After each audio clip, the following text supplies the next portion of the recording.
What's up, y'all? It's your boy Nicky Rod, the Black Belt Slayer, the Natty King, the Rod God, the Rodzilla, Rod Lightning. It is I. All right, time to talk about CJI versus Adcc. All right, as I'm sure you guys have heard, there's been multiple high-level jiu-jitsu athletes entering in the Craig Jones Invitational. Now, it's my understanding that Craig is probably the pettiest person in the history of the jiu-jitsu sport. He's doing this.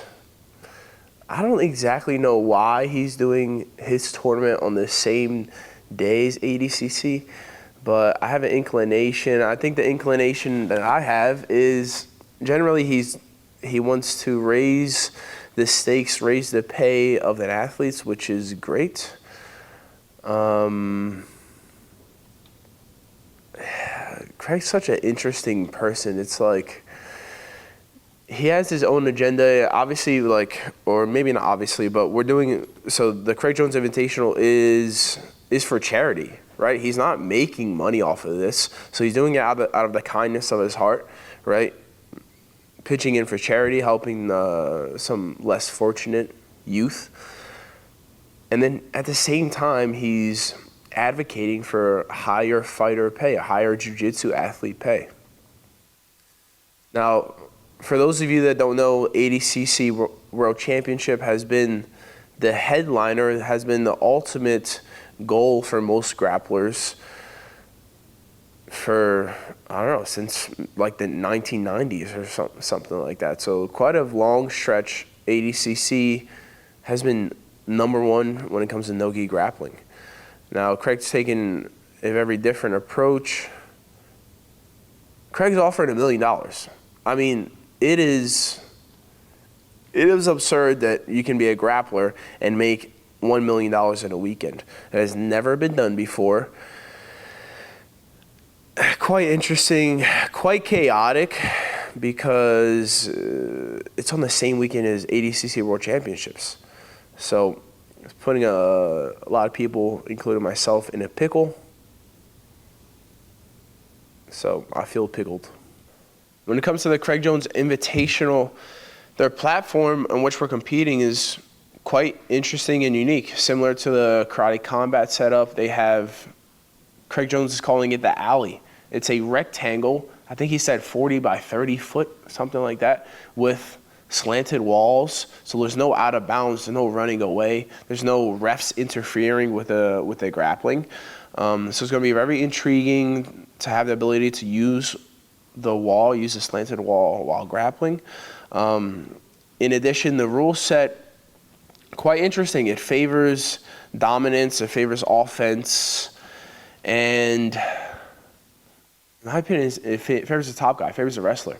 So Craig's going to do, for the normal matches, three 5-minute rounds, judge like MMA scoring, and then the final is going to be 5-minute rounds.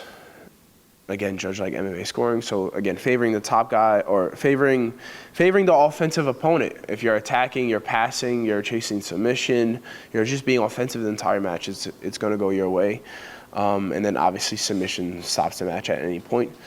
But yeah, these were all factors leading towards my decision of doing the Craig Jones Invitational. But again, they all come second to the 7-figure grand prize. I cannot emphasize how big this is for the sport. There's never been anything close to that kind of payday.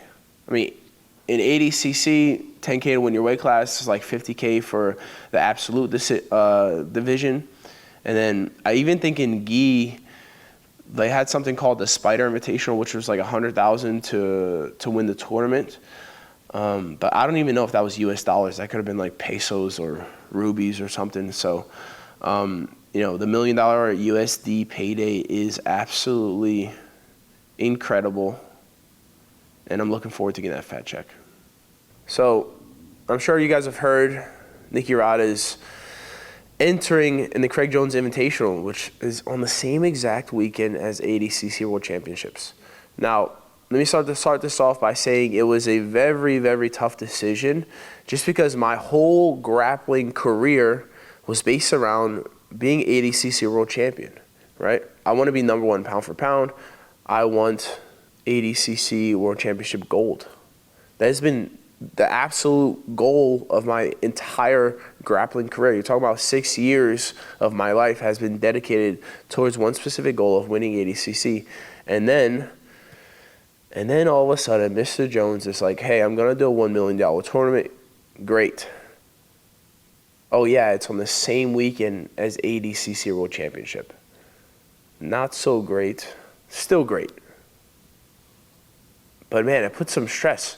It's like I said, my whole jiu-jitsu career has been about one specific goal, winning ADCC, with an additional goal of being #1 pound for pound. I value that much higher than winning ADCC, being #1 pound for pound. But then you just get this curveball thrown at you with $1 million tournament. And, the best guys in the sport can make around 6 figures per one match. And when it comes to ADCC, essentially if you win your weight class, you get like $10,000 for 4 matches. So the numbers aren't as favorable to the highest level grapplers. And then Craig goes and pays $10,001 to show up to his tournament, not even to win, just to show, which is kind of irrelevant because that's a non-factor for me. What's a factor is the 7-figure payday for winning the Craig Jones Invitational. Honestly, it was a really tough decision. Like, I just always had the goal of winning ADCC, and then I'm like, all right, this is the year. You guys know I took second twice. I'm like, all right, boom. Jiu-jitsu is much better nowadays. Had 2 more years to elevate my game, learn tons of techniques and implement those techniques, and now we're doing CJI. Honestly, it was pretty tough. It's a pretty tough decision. But I guess what ultimately led me to choosing to do Craig Jones Invitational over ADCC is the money and the spectacle. I truly believe that Craig Jones Invitational will have a substantial amount of fans there because it's going to be free on YouTube, on the B Team YouTube channel. It's going to have millions and millions of views. It's not going to be behind a paywall like ADCC's on Flow Grappling, so you only see it if you pay for Flow Grappling, whereas the Craig Jones Invitational is going to be free on YouTube, so it's going to be available for everybody around the world to see and view and enjoy. And then the payday, right? Let's talk about the $1 million. It takes me all year working, grappling, teaching, selling instructionals, selling beef jerky to make $1 million. And now I can make $1 million in 2 days, 4 matches. Brother, hard to turn down. That is hard to turn down. 6-year goal, winning ADCC. All of a sudden we have the opportunity to make $1 million in 2 days. 1 tournament, 4 matches, 2 days. Have to choose one. Just at a crossroads in this world. That was honestly a tough decision, but it was the right decision. Me making this $1 million, I have plans for it. Do I say my plans? Fuck it. I'll say some of my plans. Some of my plans is one specific plan is going to surprise you guys once I win it. I'll say what I'm going to do with it, and it'll be very surprising. But besides that, buy some real estate. I'll purchase some rental properties cash. I'm going to buy a lot of beef jerky. I'm going to buy like probably $200,000-300,000 in beef jerky because I have some Well, I have some stores that want to purchase a lot of my jerky. So in order to do that, I need to buy it first, get it produced, which will be a hefty check. So yeah, what I'm going to do with the $1 million, buy some real estate and some rental properties. I'm going to invest more in my beef jerky company. And I guess that's it. The other thing I'll say on the mic right after I win it, which will be quite interesting. But man, honestly, quite a tough decision. Quite a tough decision. Like I said, 6 years been working towards Adcc World Championship, and now all of a sudden Craig Jones is throwing $1 million at the sport. I cannot turn that down. I mean, it is mine for the taking, and I will take it. Well, ladies and gentlemen, I just wanted to explain why I chose to do Craig Jones Invitational over this coming Adcc World Championship. I'm going to do my best to not make any dumb decisions with my $1 million. But we'll see how it goes.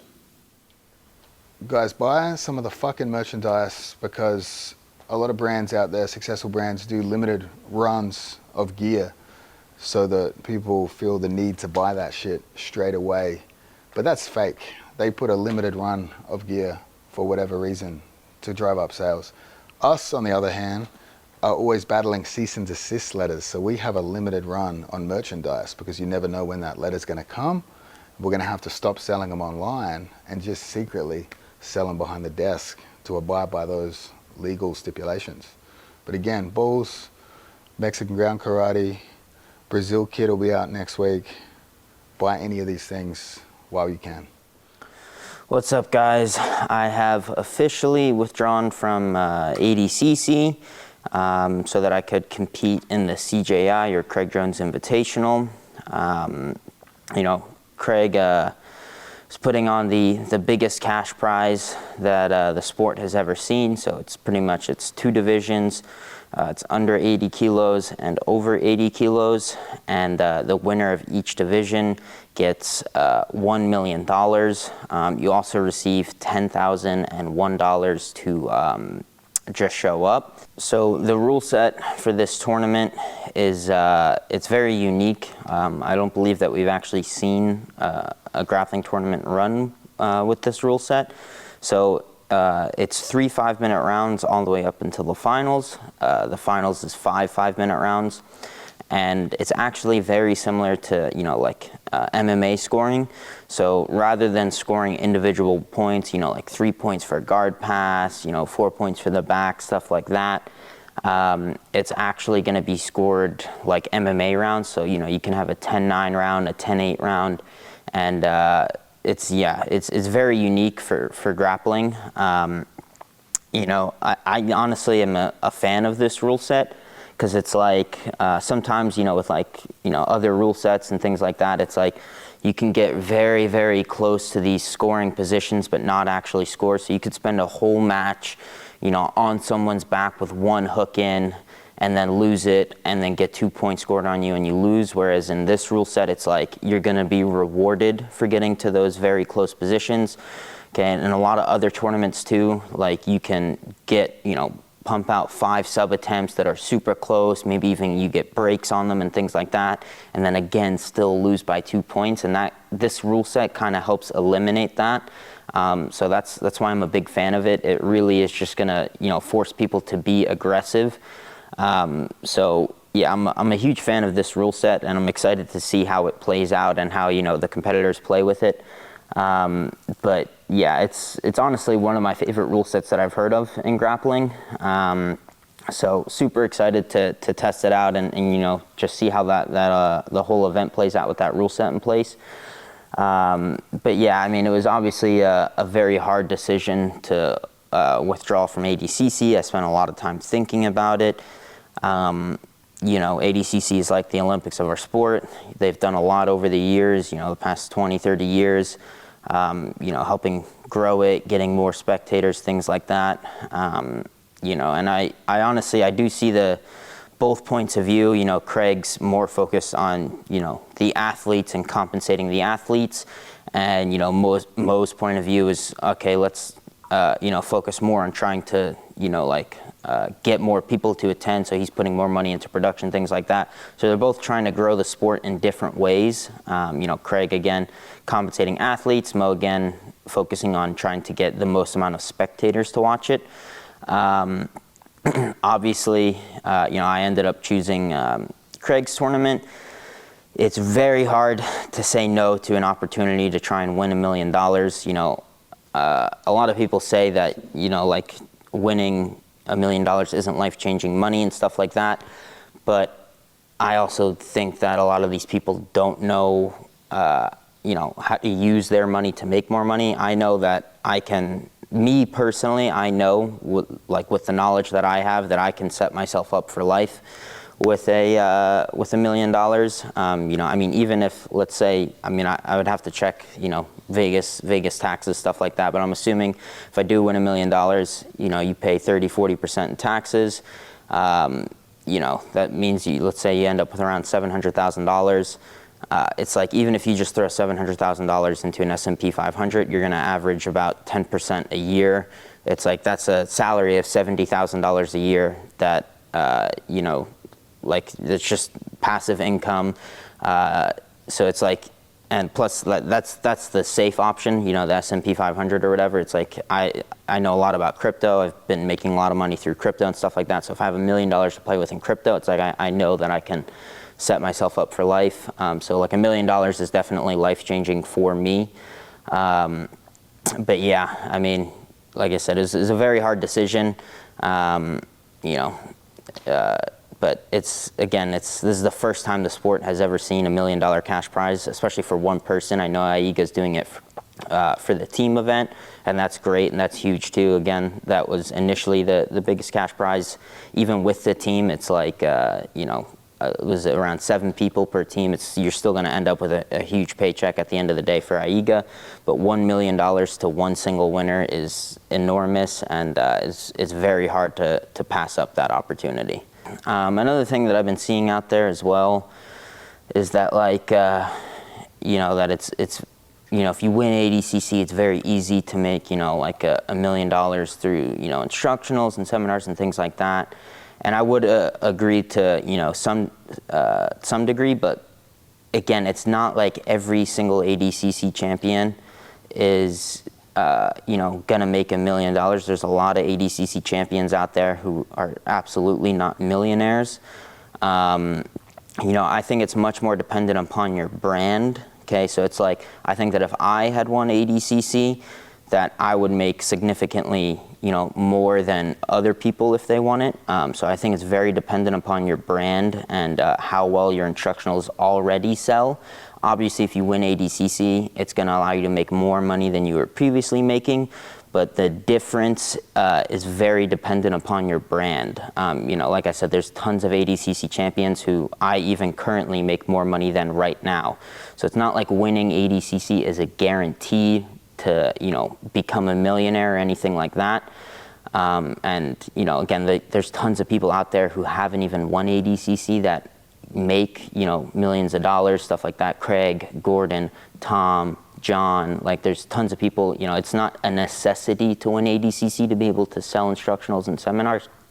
So that was another reason why I planned to do the CJI over ADCC, because it's like CJI is guaranteed $1 million.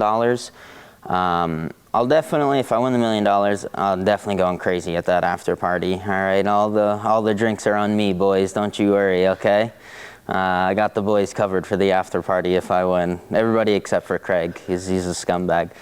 But yeah, let's see. Fun things. Thing with me is like, I probably, if I won $1 million, I wouldn't spend too much of it on just dumb stuff. I'm not like J-Rod out here. J-Rod wins $1 million. He's going to buy like a McLaren, a Lexus. He's going to buy 6 different cars until it's all gone and he's got $0 in the bank account. That's not going to be me, That's when people say that $1 million isn't life-changing money, they're talking about people like J-Rod, People who are going to win $1 million and then immediately spend every penny on it on stuff that can't make them more money, okay? So when people say that, they're talking about people just like J-Rod, okay? But yeah, I mean, I would probably, I mean, my car is kind of, you know, pretty shitty right now, or it's making some weird noises and stuff, so maybe buy, you know, a fairly decent, nice car. But again, the vast majority of that money, well, I mean, 30% is going to go to shitty taxes, but 30 to 40%, again, I'd have to see what Vegas tax laws are. So you're going to end up with around, you know, 700K.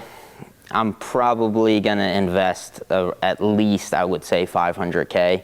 Maybe use 200 or so, buy a house, stuff like that. But again, I was planning on, you know, buying a house with the crypto investments that I have already. You know, it's more than enough for a down payment for a very nice house. So yeah, I mean, another thing too would be getting myself a lot of Zins. I'll be going online, you know, buying them in bulk at this point. You know, maybe order 200 cases at once, get them $3 a pack, save some money, be stocked up. I know Zin's going through I heard Zin's going through like a lawsuit and they're getting harder to find, so I'll definitely secure a bunch of Zins in case they end up going under or something like that, getting banned. So, but yeah, I mean, I wouldn't spend my money, you know, on anything too crazy. I would mainly just try and reinvest it and make sure that I can set myself up for life with it.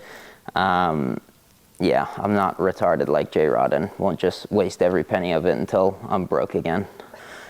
I just wanted to let, you know, all the fans know my reasoning behind it. You know, it was a very tough decision for me. It took a lot of time and thought. But yeah, wanted to fill you guys in on my thought process behind the whole thing. I hope you guys enjoyed this video. Make sure you like, subscribe. Make sure you check out our sub-meta, our instructionals. Help me make $1 million also through my instructionals, please. Okay, that'd be nice, you know, $1 million tournament. You guys go buy my instructionals, another $1 million there. You know, help me set myself up for life, please, all right? Also, drop a comment below. Let me know what topic you want to see next. My plan is to release an instructional. Okay, I actually have a bet with Michael Zanga that I won't do it before either CJI or ADCC. So let me know what topics you guys want to see down below in the comments. Right now, I'm deciding between a scrimmage wrestling one, you know, and for people who don't know what scrimmage wrestling is, it's pretty much like it's like wrestling under ADCC rules almost, where it's like, you know, you don't get scored on until you get pinned down or get your back taken. So it's very different than just normal wrestling. You know, normal wrestling, you know, they get put down to the mat, that's an immediate score. They don't have to focus too much on standing back up. Whereas scrimmage wrestling, it's like you get put down to the mat and the scrambles are significantly longer and there's a lot, you know, a lot more variables. So that's what scrimmage wrestling is. Or what I'm kind of leaning more towards, just because of my recent performance, is a leg lock one. You know, I did a lot of leg locks at trials, and then I actually, you know, leg locked JT, and this was, I believe, the first time he was ever leg locked at black belt. So that's the one I'm kind of leaning more towards, but let me know what you guys think down in the comments below.